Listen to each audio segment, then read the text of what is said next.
क्या आप जानते हैं कि इस दुनिया में एक ऐसी जगह मौजूद है जहां से गुजरने के बाद पिछले 100 साल में 50 से ज़्यादा बहरी जहाज और 20 से ज़्यादा हवाई जहाज गायब हो चुके हैं।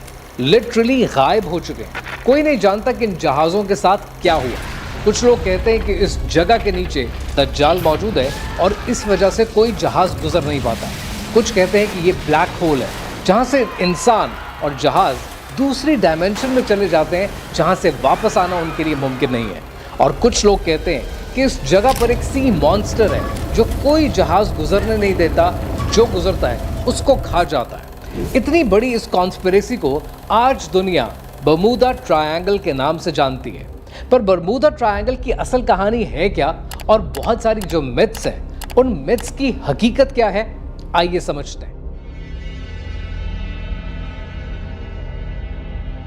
तो दोस्तों, कहानी शुरू होती है सन 1881 से। यूके के शहर लिवरपूल से एक जहाज के जिसका नाम एलन ऑस्टिन है अपना सफर शुरू करता है न्यूयॉर्क के लिए।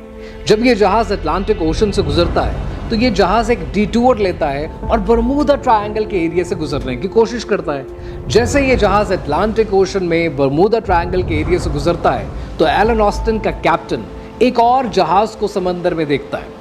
ये जो दूसरा जहाज समंदर में मौजूद है ये बहुत तेज रफ्तारी के साथ समंदर में चल रहा है, जिस तरीके से कोई बहरी जहाज नहीं चलता। कैप्टन ये फैसला करता है कि इस गैर मामूली जहाज के कप्तान से रब्ता किया जाए और इस सारे मसले के बारे में पूछा जाए कि इसकी स्पीड इतनी ज़्यादा तेज किस तरह है। कैप्टन बड़ी कोशिश करता है लेकिन इस जहाज के कप्तान से रब्ता मुमकिन नहीं हो पाता। एलन ऑस्टिन के कैप्टन ये फैसला करते हैं कि अपने जहाज से कुछ क्रू मेंबर्स को एक कश्ती पर इस बहरी जहाज के पास भेजें और पता करें कि ये मामला है क्या। जब क्रू मेंबर कश्ती में इस बहरी जहाज के पास पहुंचते हैं और जहाज के ऊपर चढ़ते हैं तो वो देखकर हैरान हो जाते हैं कि इस बहरी जहाज में हर चीज़ अपनी जगह सही सलामत मौजूद है। जो क्रॉकरी जहां होनी चाहिए वो उस जगह मौजूद है। कोई साइन ऑफ फोर्स्ड एंट्री नहीं है, लेकिन कोई क्रू मेंबर इस बहरी जहाज पर नहीं पाया जाता। इंसान का नामो निशान नहीं है। ये देखकर क्रू मेंबर्स हैरान हो जाते हैं कि कोई इंसान इस जहाज पर नहीं है, फिर भी बड़ी तेज रफ्तारी के साथ समंदर में ये जहाज चल रहा है। और ये हैरानकुन मामला वो अपनी आंखों से नोट करते हैं। कश्ती में वापस आकर एलन ऑस्टिन के कप्तान को बताते हैं कि ये सारा मामला है क्या।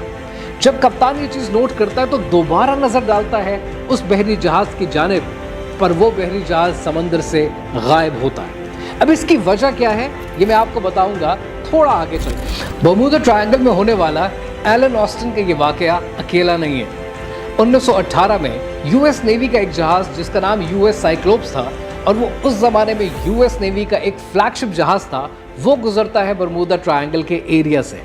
नोट करने वाली बात यह है कि यूएस साइक्लोप्स नामी इस जहाज के ऊपर 10,000 टन मैंगनीज मौजूद था।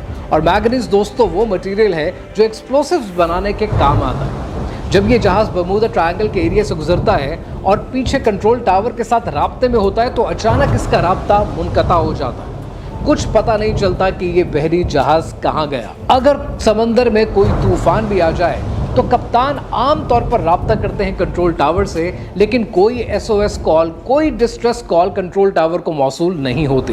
और आज तक पता नहीं चल सका कि इस यूएस साइक्लोप्स नामी जहाज के साथ क्या हुआ, जमीन खा गई या आसमान निकल गया। लेकिन यह वाकया अभी बर्मुदा ट्रायंगल में होने वाला एक वाकया नहीं है। दिसंबर 1945 में यूएस नेवी के 5 टॉर्पीडो बॉम्बर प्लेन्स जिनका नाम फ्लाइट 19 है वो परवाज लेते हैं अपनी रूटीन फ्लाइट के लिए फ्लोरिडा से और गुजरते हैं बर्मुदा ट्रायंगल की जानिब। जब वो बर्मुदा ट्रायंगल से गुजरते हैं तो कप्तान ये राब्ता करके कंट्रोल टावर को इन्फॉर्मेशन देते हैं कि उनके जहाज का कंपास नहीं चल रहा। उनको नहीं पता कि वो किस डायरेक्शन में है। जब कप्तान अपना मैनुअल कंपास निकालते हैं तो अपने मैनुअल कंपास पे भी देखते हैं कि उनको डायरेक्शन नहीं मिल रही, और वो कंट्रोल टावर से ये कहते हैं कि हमें नहीं पता कि हम इस वक्त कहाँ हैं, या तो हम नॉर्थ की साइड पर हैं या हम साउथ की साइड पर हैं, लेकिन जहाँ पर भी है हमारा अंदाज़ा है कि हम 350 किलोमीटर एकदम से दूर आ चुके हैं।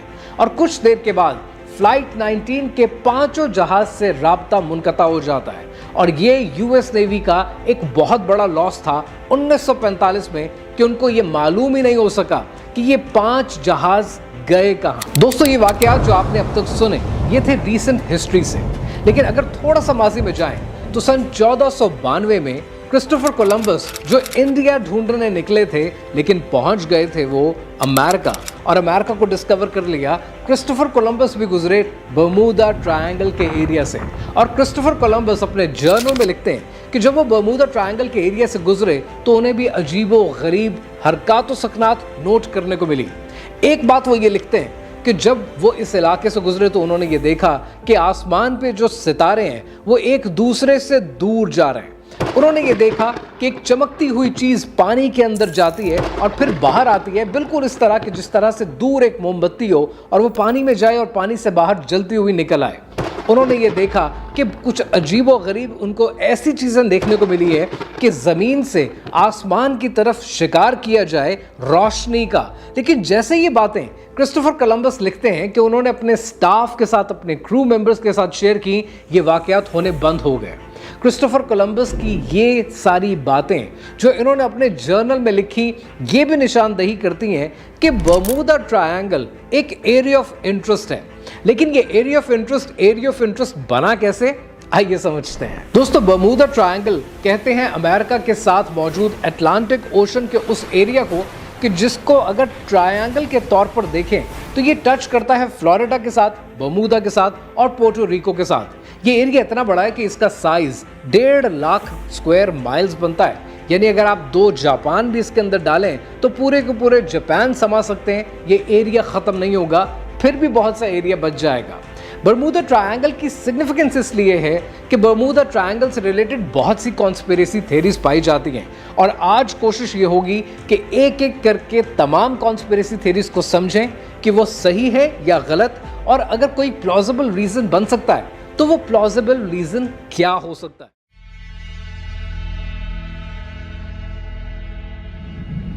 पहली बात करते हैं कि एक बहुत बड़ी मिथ पाई जाती है कि इस एरिया से जब जहाज गुजरते हैं तो उनका कंपास नहीं चलता। दूसरा रीज़न लोग ये कहते हैं, दूसरी मिथ ये पाई जाती है कि ये इलाका बहुत डीप है, ये समंदर में बहुत गहरा है, इस वजह से बहुत से जहाज डूब जाते हैं। तीसरी मिथ ये पाई जाती है कि ये इलेक्ट्रोमैग्नेटिक फील्ड का एरिया है, यानी जब जहाज यहाँ से गुजरते हैं तो इलेक्ट्रोमैग्नेटिक फील्ड किसी जहाज के इलेक्ट्रॉनिक पार्ट्स को, मैग्नेटिक पार्ट्स को चलने नहीं देते। चौथा रीज़न ये कहा जाता है कि यहाँ पर ब्लैक होल मौजूद है, यानी जो यहाँ से गुजरता है वो एक और डायमेंशन में चला जाता है और उस डायमेंशन से वापस आने का सवाल ही पैदा नहीं होता। पांचवा प्लॉजिबल रीज़न, पांचवी मिथ, पांचवी कॉन्स्पिरेसी थ्योरी ये कहती है कि ये इलाका मीथेन गैस का एरिया है, यानी इसके नीचे मीथेन गैस के रिजर्व्स पाए जाते हैं जिसकी वजह से जहाज डूब जाते हैं। छठी मिथ ये पाई जाती है कि यहाँ पर कोई सी मॉन्स्टर मौजूद है और वो जहाज़ों को खा लेता है। फिर एक मिथ पाई जाती है कि इस इलाके में दज्जाल मौजूद है और दज्जाल की वजह से यहाँ पर कोई चीज़ चल नहीं पाती, लोग अपनी जानें ज़ाया कर जाते हैं। एक और मिथ ये पाई जाती है कि इस इलाके में एक रोग वेव आती है और वो वेव इतनी ऊंची होती है, तूफान इतना बड़ा होता है कि बहरी जहाज़ डूब जाते हैं, हवाई जहाज़ डूब जाते हैं। एक और मिथ ये पाई जाती है कि यहाँ पर यूएफओज हैं और यूएफओज की वजह से, एलियंस की वजह से कोई काम नहीं हो पाता, जहाज़ डूब जाते हैं। और एक जो आखिरी मिथ पाई जाती है जिसके बारे में कहा जाता है कि यहाँ पर कोई गवर्नमेंट फैसिलिटी मौजूद है, सीक्रेट फैसिलिटी है, और यहाँ पर कुछ ऐसे राज मौजूद हैं हुकूमतों के कि जिसकी वजह से वो ऐसे तजर्बे कर रहे हैं कि यहाँ के ऊपर गुजरने वाले बहरी जहाज़ और हवाई जहाज़ डूब जाते हैं। अब ये एक एक मिथ क्या है ये समझने से पहले ये समझना ज़रूरी है कि बर्मुदा ट्रायंगल को बर्मुदा ट्रायंगल का नाम क्यों मिला और उसकी शोहरत किस ज़माने में ज़्यादा मशहूर हुई। दोस्तों 1964 में विंसेंट हेज गैडिस नाम के एक आदमी ने पल्प मैगजीन में एक आर्टिकल लिखा। उस आर्टिकल का टाइटल था द डेडली बर्मुदा ट्रायंगल, जिसके बाद से इस इलाके का नाम बर्मुदा ट्रायंगल के नाम से मशहूर हो गया और इसको पहचाना जाने लगा। 1964 में छपने वाला ये आर्टिकल इसलिए मशहूर हो गया क्योंकि पल्प मैगजीन बात करता था बहुत सारी ऐसी साई-फाई चीज़ों के बारे में, बहुत सारी ऐसी कंट्रोवर्सीज़ के बारे में, और ये कंट्रोवर्सी अपने आप में हिट हो गई। बर्मुदा ट्रायंगल को जब आप इंटरनेट पे सर्च करेंगे तो आपको बेतहाशा मूवीज़ मिलेंगी, बेतहाशा बुक्स मिलेंगी, बेतहाशा कॉन्स्पिरेसी थ्योरीज मिलेंगी, लेकिन जो बड़ी बड़ी 10 कॉन्स्पिरेसी थ्योरीज हैं उनका अभी मैंने आपके साथ जिक्र किया। 1964 1964 में छपने वाला विंसेंट एच गैडिस का यह आर्टिकल वाहिद आर्टिकल नहीं था। 1950 में मियामी हेराल्ड में भी बर्मुदा ट्रायंगल को लेकर बहुत डिस्कशन हुई। 1952 में फेट मैगजीन ने सी मिस्ट्री एट आवर बैकडोर के नाम से बर्मुदा ट्रायंगल का जिक्र किया। जब दिसंबर 1945 में फ्लाइट 19 के 5 जहाज गुम हो गए, तब भी बर्मुदा ट्रायंगल का बहुत शोर हुआ और 1974 में द बर्मुदा ट्रायंगल के नाम से एक किताब छपी और वो किताब उस जमाने की बेस्ट सेलर बुक बनी। जब कोई किताब बेस्ट सेलर बन जाती है तब तारीख में उसका जिक्र ज़्यादा होना शुरू हो जाता है, लोग उसके बारे में बात ज़्यादा करते हैं और लोगों को चैवा गोइयों को शौक है, इसलिए बहुत सी कॉन्स्पिरेसी थ्योरीज लोगों ने अपने आप भी जोड़ना शुरू कर दी। अब जो 10 इंपॉर्टेंट कॉन्स्पिरेसी थ्योरीज हैं, आइए एक एक करके समझते हैं कि वो सही है या गलत।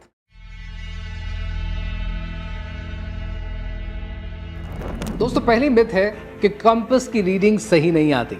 ये हमेशा याद रखिएगा कि दुनिया में जब भी आप कंपास को देखते हैं तो कंपास में जो दुनिया का मैग्नेटिक नॉर्थ पोल है और ज्योग्राफिक नॉर्थ पोल है, उन दोनों में फ़र्क मौजूद होता है। इसलिए कंपास अक्सर अपनी रीडिंग थोड़ी सी फ़र्क के साथ आपको देते हैं। साइंटिस्ट ने इस मिथ को बस्ट कर दिया है और कह दिया है कि इसकी लॉजिक इसलिए नहीं बनती कि माजी के जहाज़ों में माना जा सकता था कि ज्योग्राफिक नॉर्थ पोल में और मैग्नेटिक नॉर्थ पोल का फ़र्क हो सकता था, लेकिन अब जितनी मॉडर्न टेक्नोलॉजी के साथ बहरी जहाज़ और हवाई जहाज़ दुनिया में मौजूद हैं और अपना सफ़र करते हैं, उनको ये प्रॉब्लम उतनी नहीं आती जितनी ये प्रॉब्लम माजी में आया करती थी। तो ये रीज़न नहीं हो सकता कि यहाँ पर गुजरने वाले जहाज़ इस वजह से डूब जाते हैं या गायब हो जाते हैं। दूसरा रीज़न लोग ये कहते हैं कि बर्मुदा ट्रायंगल के नीचे डेप्थ इतनी ज़्यादा है कि लोग इसके अंदर जाकर खो जाते हैं और पानी जितना गहरा होगा वो आपको चलने नहीं देगा और बहरी जहाज़ यहाँ चल नहीं पाते। ये मिथ भी अपनी तौर पर गलत है।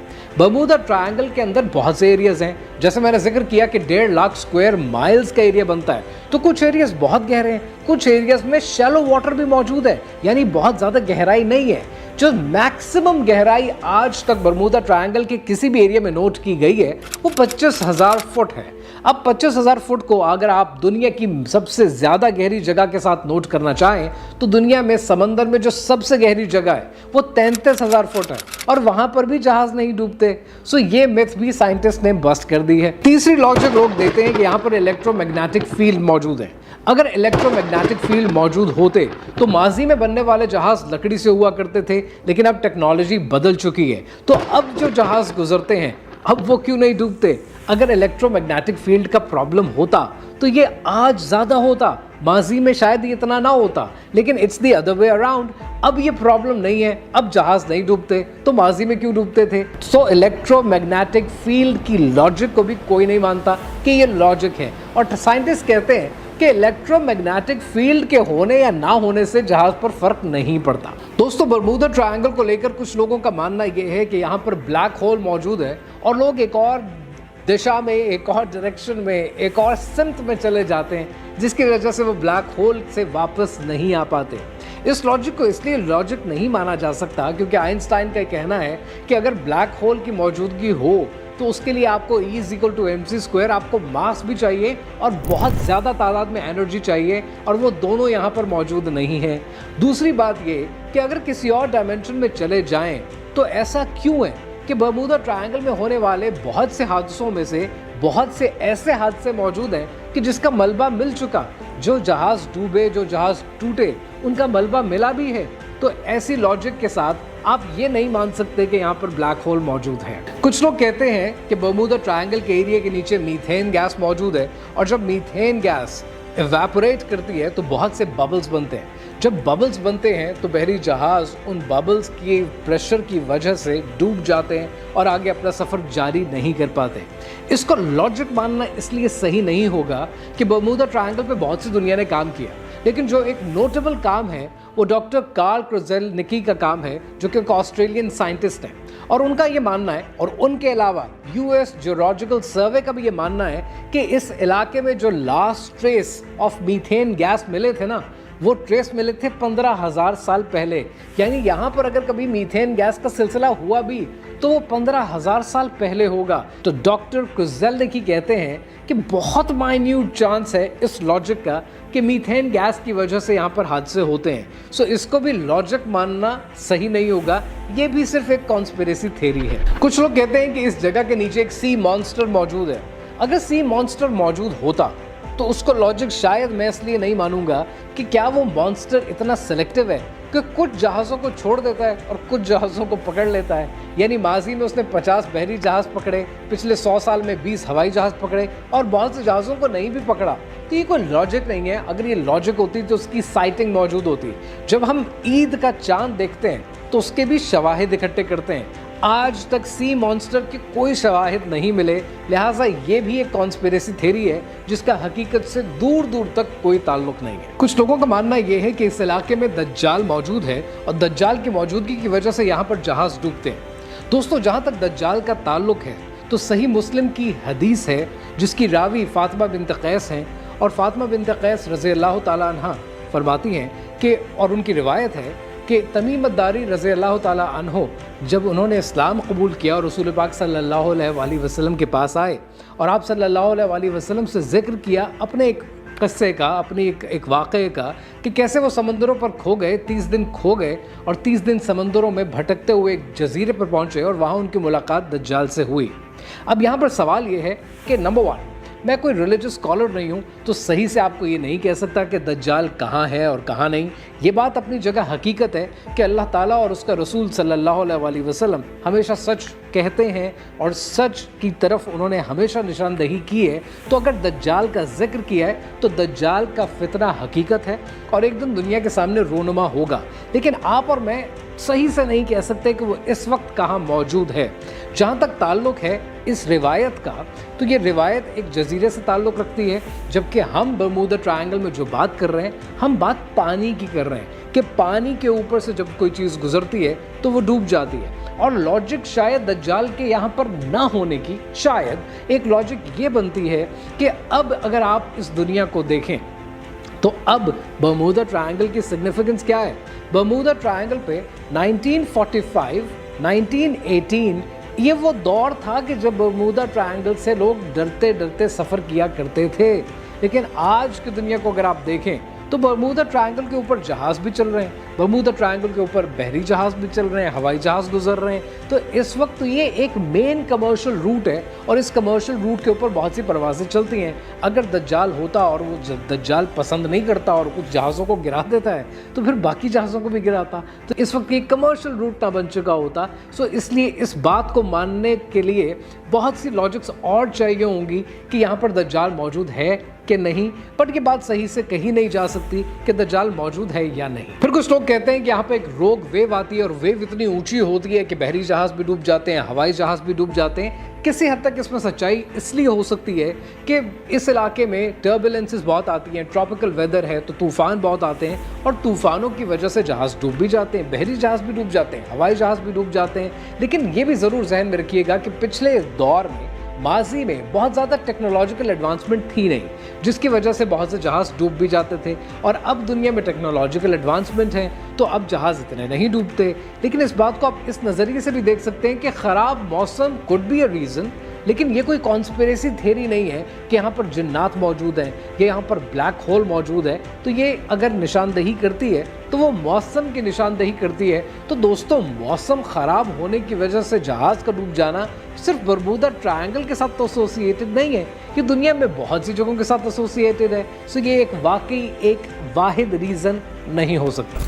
यहाँ पर एक और रीज़न लोग देते हैं जो कि 9वीं बड़ी कॉन्स्पिरेसी थ्योरी है, और वो ये है कि यहाँ पर यूएफओस मौजूद हैं, अनआइडेंटिफाइड फ्लाइंग ऑब्जेक्ट्स मौजूद हैं, यानी एलियंस मौजूद हैं जो अपनी उड़न तश्तरी में आते हैं और चले जाते हैं, जिसकी वजह से जहाज़ डूब जाते हैं। अब इस बात को तो US navy and coast guards लिखते हैं कि कोई सुपर नेचुरल अकरिंग अभी तक साबित नहीं हो सकी इस इलाके के लिए, लिहाजा इस बात को मानने में भी कोई सदाकत मौजूद नहीं है। लोग 10वीं लॉजिक दोस्तों ये देते हैं कि यहाँ पर कोई गवर्नमेंट फैसिलिटी मौजूद है। अब इस बात को थोड़ा सा एडिट करके देखते हैं, और वो एडिट इस तरीके से करते हैं कि गवर्नमेंट फैसिलिटी के साथ साथ हमें कहते हैं कि गवर्नमेंट सीक्रेट फैसिलिटी और may be government secret interest. अब इस लॉजिक को ज़रा गौर से देखते हैं।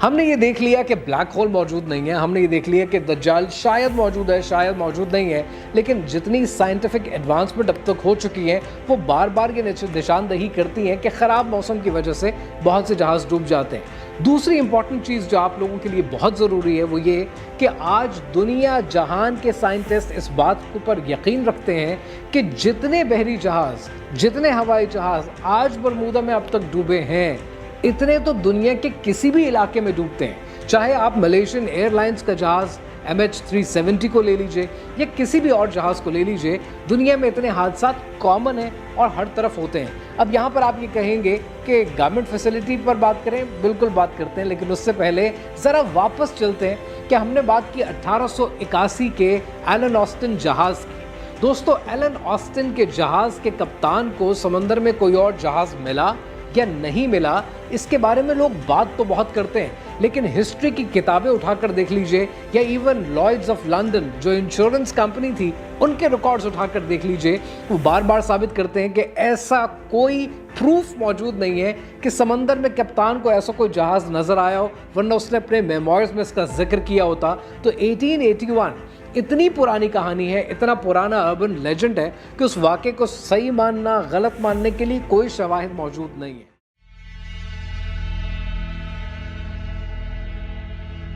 यानी बर्मुदा ट्रायंगल को लेकर जितने वाक़यात हैं ये पिछले 100 साल के वाक़यात हैं, और अगर इन 100 साल के वाक़यात को गौर से देखें तो इसमें बड़ा वाक़या कौन सा है?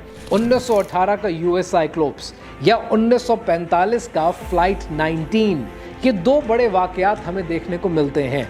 अब ज़रा दुनिया की तारीख को उठाकर देखें। 1918 का जो वाक़या हुआ ये कब हुआ? 1918 में। 1918 कौन सा साल था? वो साल था कि 1914 की शुरू हुई जंग अजीम नंबर 1 ख़त्म हुई 1918 में, और फिर ये वाक़या हो जाता है।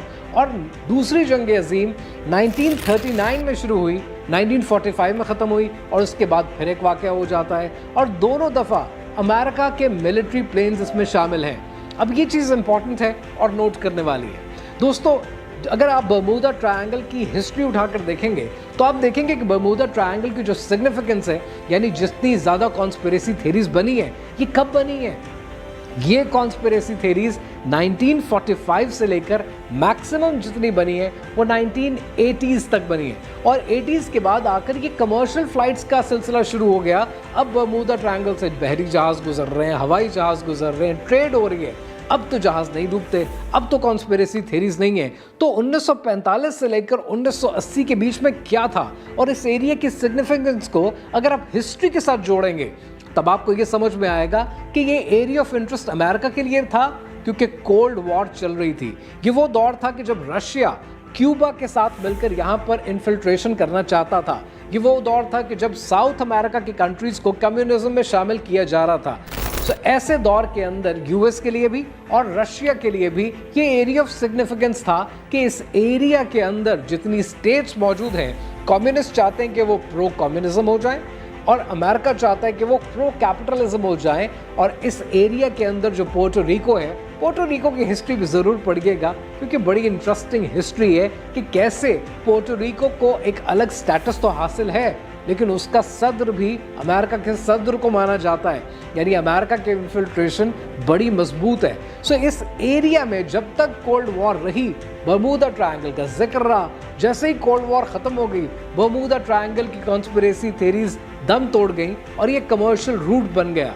इस चीज़ को जब आप हिस्ट्री से जोड़ेंगे तब आपको समझ में आएगा कि एक प्लॉजिबल रीज़न ये हो सकता है कि जब जब गवर्नमेंट्स का इंटरेस्ट होता है तो वो किसी भी इलाके को कॉन्स्पिरेसी थेरी बनाकर नो फ्लाइंग जोन बना देते हैं, और जब कहीं चाहिए कि इस इलाके का अब हमारा इंटरेस्ट ख़त्म हो गया है वक्त उस इलाके को पब्लिक के लिए ओपन कर देते हैं। जब आप हिस्ट्री को, इकोनॉमिक्स को और पॉलिटिक्स को इकट्ठा पढ़ने की कोशिश करेंगे, तब ये टेढ़ी दुनिया आपको सीधी समझ में आने लगेगी। हर चीज़ जिसके ऊपर हम जिन्नात का स्टिकर या दज्जाल का स्टिकर लगा देते हैं या ब्लैक होल का स्टिकर लगा देते हैं ना, वो भी किसी हद तक एक सियासत होती है। जब आप आंख नाक कान खोल कर चीज़ों को उसकी हकीकत में जानने की कोशिश करेंगे, तब ये दुनिया आपको सीधी समझ में आने लगेगी और दिमाग का इस्तेमाल बढ़ना शुरू हो जाएगा। दोस्तों, अगर कॉन्स्पिरेसी थीरीज मौजूद नहीं है और बर्मुदा ट्रायंगल एक कमर्शियल रूट बन चुका है और बेतहाशा फ्लाइट्स जा रही है, बेतहाशा बहरी जहाज गुजर रहे हैं, तो सारी वीडियो बनाने का मकसद क्या है? मकसद बड़ा सिंपल है कि दुनिया को आप सही निगाह से देखना शुरू करें ताकि आप अपने लिए सही फैसले करना शुरू हो जाएं। जिन चीज़ों को आप मैजिक समझते हैं वो लॉजिक के मयार पर पूरी उतरें, तब माने। लॉजिक से हटकर कोई चीज़ नहीं होती। जो चीज़ कॉमन सेंस में समझ में आए उस चीज़ को माने, हर चीज़ को कॉन्स्पिरेसी थ्योरी का स्टिकर ना दे दें। तब आप जिंदगी के लिए, अपने लिए और जो रोज़मर्रा एक्टिविटीज़ दुनिया में हो रही हैं उनको पहचान कर सही फैसले करने के काबिल हो जाएंगे। अगर अब तक आपने ये वीडियो देखी है और ये वीडियो आपको अच्छी लगी है तो चैनल को ज़रूर सब्सक्राइब कर लीजिएगा ताकि नेक्स्ट वीडियोस आपको नोटिफिकेशन में आसानी के साथ मिल सकें। और अगर ये वीडियो आपको अब तक अच्छी लगी है तो मैं आपको रेकमेंड करूँगा कि आप ये वाली वीडियो ज़रूर देखें।